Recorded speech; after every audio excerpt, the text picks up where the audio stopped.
So, you already had the divorce papers ready? How about that? I scared you, didn't I? Because I'm ready for this anytime. So, you better cool down and think about what you just said, Martin declared. With that, my husband got up and went into his room. My name is Sarah, and I'm a 28-year-old office worker. I got married a year ago to a man named Martin. We met on a blind date, and he pursued me. After dating for a year and a half, we got married. I think we got married a little too soon, but I always thought I wanted to get married and have children before I turned 30, so I accepted his proposal. But I realized later that I should have been more careful. The first thing that surprised me was that Martin changed his job as soon as we got married. "I'm changing jobs," Martin said out of the blue. "Why all of a sudden?" I asked him. He said, "Because I can't show my full potential there." I thought, what the heck? But he told me he had already submitted his resignation and would leave at the end of the month. He managed to get the job he wanted, but the salary was lower than his previous one. I thought it was okay since I was also working, but then Martin started asking me to quit my job. I would have been fine with quitting if Martin's income was enough to support us both, but as I mentioned, he just changed jobs and his salary is lower now. Martin says his salary will increase soon, but we don't know when that will be. If I quit my job now, we wouldn't be able to save any money and would struggle to pay for things like rent and car expenses. In short, we couldn't manage on Martin's salary alone. So I told Martin, "I won't quit my job until your salary goes up." Martin seemed to agree, but he kept asking me to quit. Each time, I gave him the same answer. Now we've been married for a year, and Martin's salary still hasn't increased. He keeps asking, "When are you going to quit?" I'm really tempted to say, "Now," sarcastically, and then tell him I'm just kidding and can't quit yet. If he wants me to quit so badly, he should earn more money. I feel like he should focus on his own work before persistently asking me to quit. I once wondered why Martin wants me to quit my job so badly, and I finally came up with an answer. It seems Martin wants me to take care of his mother, Helen. "I just want to make things easier for you, Mom," Martin would often say to Helen whenever we visited my in-laws' house. Helen would graciously thank him, and then Martin would add, "But we're both working," giving me a meaningful look. It was like he was subtly pushing me to quit my job. He claims his mother needs assistance, but Helen isn't actually sick or in need of care. She's healthy and quite active. In fact, she earns enough from her part-time job to support her hobbies, social outings, and live a fulfilling life. So, realistically, she doesn't require my help at all. If I were in Helen's shoes, I'd feel disheartened to be seen as needing care, when I'm perfectly capable, but Martin continues to insist that I take care of Helen. Oh, if only one of us were home during the day, we could go check on Mom every day. Martin suddenly voiced his thoughts. It seemed he wanted me to visit my in-laws' house daily. Though hearing this was tiring, I persisted in asking my husband, "Helen is perfectly healthy.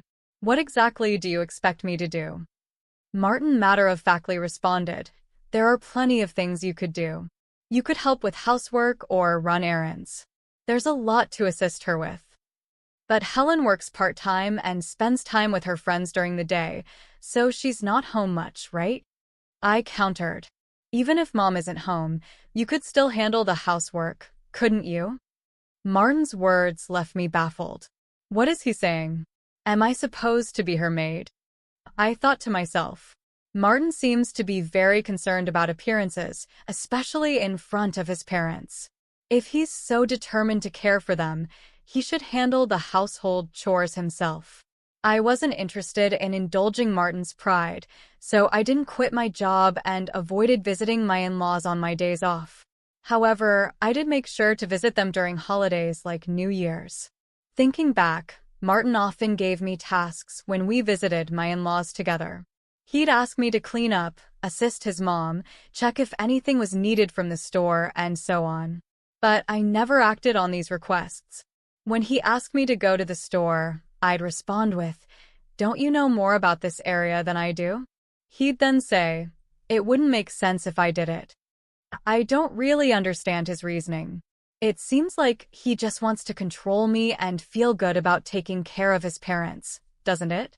That's how I started to view Martin over time. Could it be that he's more concerned with appearances than genuinely caring for me? When I boldly asked him, "Why don't you pitch in or quit your job to care for your own mother?" he appeared extremely uncomfortable and had a disgusted expression on his face. That's not something I'm supposed to do. I'm giving you these instructions so that my mom will think that you are a considerate, useful wife. I hope you realize how kind I am to you, he said. In other words, he wants to dump all the difficult tasks on his wife and show off how good he is as if it's something remarkable. Well, I'm not his servant or slave, and I don't deserve to be treated disrespectfully in front of my in-laws. If Martin continues making unreasonable demands, I won't stay silent. I'll stand up for myself. But despite talking to him, Martin hasn't changed. He still asks, "Are you going to quit your job?" And whenever we visit my in-laws, he orders me around just like before. I've had enough and decided to discuss it with him. I think we need to talk about our future. I said, "What are you even trying to say?" I'm honestly fed up. I'm tired of you constantly asking me when I'll quit my job. I'm exhausted from you pressuring me to take care of Helen. Why are you fed up with that? You're my wife, and it's your duty to care for your husband's parents, Martin replied. Don't you think that's a huge responsibility for me? Shouldn't you, as their biological child, be responsible for helping with the housework and taking care of your own parents in the first place? I countered. No way. It's the wife's duty to do it. Are you the kind of person who doesn't care about family? I'm really disappointed to hear you say that, Martin said. Then let me ask you this. How have you been taking care of my parents? If I asked you to care for my parents, would you do it? I questioned. Martin stared at me blankly. What are you saying? Why should a husband take care of his wife's parents? Does that mean you won't take care of my parents now or ever? The husband's parents and wife's parents are completely different, he pressed. What difference does that make anyway? I don't get it, I said, frustrated. I didn't realize you were so clueless. It's like talking to my old boss, I continued. What are you saying? Martin asked, confused. I'm saying the husband's parents should come first. You should take care of your wife's parents, I clarified. What? I exclaimed.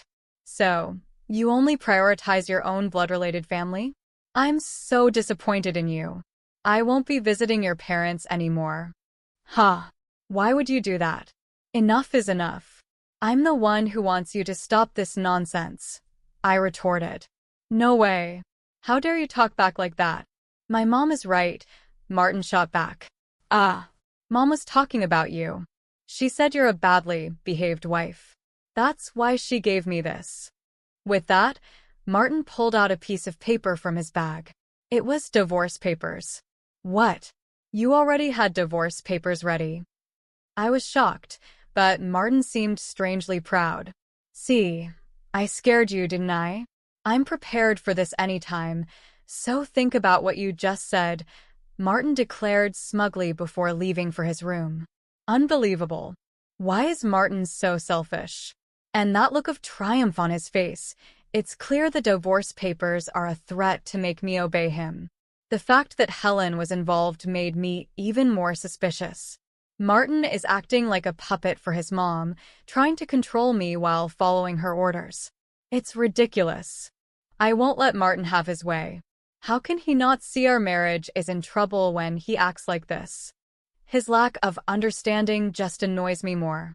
Martin had already completed the divorce papers and handed them to me with witnesses, including Helen and his friends. This meant I could sign and file them whenever I chose. The next day, after Martin went to work, I filled out the divorce papers and submitted them to the city office. As a precaution, I also filed a notice of non-acceptance of the marriage certificate. I called my parents and explained the situation, knowing Martin might threaten to file the marriage certificate on his own if he found out. My parents were shocked that I had already prepared the divorce papers but fully supported my decision, outraged by Martin's behavior. They offered to help me move my belongings immediately. Taking a leave from work, I had my parents come over and relocate all my things to their house while Martin was away. I decided to stay with my parents for a while. It was the first time in a long time that I felt comfortable and at ease spending time at their home. Thinking back, Martin never lifted a finger for housework. I cooked dinner after long work days and handled all the cleaning and laundry on my days off. On top of that, he expected me to care for my in-laws, which was impossible. That night, Martin called me as he must have just returned home from work. Hello? Hey, where are you right now? I'm at my parents' house. Huh. Why would you go back to your parents' house without my permission? And there's none of your stuff here. Don't tell me you're staying the night there. I almost laughed. How could he think I was just staying over when I had taken most of my things with me? It really showed his selfishness to even suggest that. I'm not coming back. Huh. What are you talking about? Come back here and make me some food, Martin demanded. Please make it yourself, I replied firmly and ended the call. I couldn't discuss filing for divorce with him if he behaved like this. I decided to wait for him to come to my parents' house instead and blocked his number. A week later, Martin showed up at my parents' house, but he wasn't alone. He had brought his parents with him. All three wore serious expressions. I led them into the living room, and we faced each other, 3 against 3. How could you do this? How could you leave for so long without my permission? Martin demanded. Well, you were treating me like your housekeeper, weren't you? All I asked you to do was to take care of my family, Martin insisted, his parents looking stern. Helen shot me a fierce glare. Don't twist things around. You always find ways to avoid your responsibilities and push them onto others. I've explained this countless times. That's not what I meant. What kind of wife are you if Martin is doing so much for you? Helen continued criticizing me. My father started to tremble with anger at her words. Before he could lose his composure, I interjected.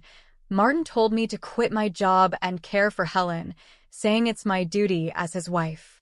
But when it comes to my family, he expects me to handle everything alone.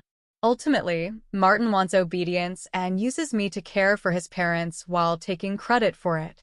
That's why he prioritizes his parents over mine. Have you heard Martin say these things? Helen continued to glare, but my father-in-law, Carter, looked confused. He hadn't heard this before. Let's clear the air. Martin suddenly brought up the divorce papers, claiming it was Helen's idea. What did you suggest that for? Carter asked Helen, clearly surprised. Oh no, it's because Sarah has an attitude problem, Helen stammered. And did you really say that Sarah's parents aren't a priority? I pressed. Well, it's only natural that your own parents come first, Helen retorted defensively. Don't be absurd. I came here to support you after hearing about the unfair treatment Camilo endured, but now it seems you're the one at fault. Don't hide behind your parents' authority to get your way, Carter said sternly. Martin visibly shrank in his seat. Carter spoke up, expressing everything I had wanted to say, and then apologized to me and my parents. I'm truly sorry for the trouble caused by my foolish son. I will have a serious talk with him. Carter, you're not to blame at all, so please don't apologize, I said. Thank you for your kind words, but there's something else I need to say, Carter replied. I turned to Martin, who asked nervously, What do you mean? The divorce papers you gave me. I've already filed them. We're no longer married, I stated. What? No. Martin and Helen both turned pale. Why did you file them without my permission? Martin demanded, shocked. You told me I could file them whenever I wanted, And besides, you already filled out your part and had Helen sign as a witness, I calmly explained. Oh, that was. Martin stammered, clearly at a loss for words. Carter, furious, intervened. Martin, you used divorce as a threat? He slapped Martin across the face. Helen was visibly shaken by the confrontation. I apologize deeply that you had to witness this. You're right to divorce this fool. On behalf of Martin, I'm truly sorry for ruining your marriage, Carter said. He then grasped Martin by the collar and demanded apologies from both Martin and Helen before escorting them out of the house. I later thanked Carter for his intervention. He ensured that all of Martin's assets and property were transferred to me without any alimony given Martin's agreement. Despite my higher income and managing our household, it was a relief to secure everything from our marriage. I later learned that Carter divorced Helen, clearly disgusted with her actions. The other day, I ran into a colleague from Martin's old workplace who shared some surprising news. Martin wasn't performing well at his job and often received harsh criticism from his boss. In defiance, he resigned and changed jobs. This was news to me and only added to my frustration with him. Instead of taking responsibility for his shortcomings, he blamed others, which probably contributed to his lower pay at the new job. I'm relieved I left him. I've rented a cozy apartment and enjoy living independently. Work is going smoothly, and I even received a recent raise. Right now, I'm not interested in relationships and prefer focusing on my career. Martin always cared more about appearances than his actual abilities. He maintained a facade at home but failed to improve professionally. Sadly, there are many husbands who use divorce threats as leverage. They think they're powerful, but it's a big mistake. I hope they realize their folly and find happiness alone. Anyway, I'm grateful to have moved on from Martin. I look forward to meeting someone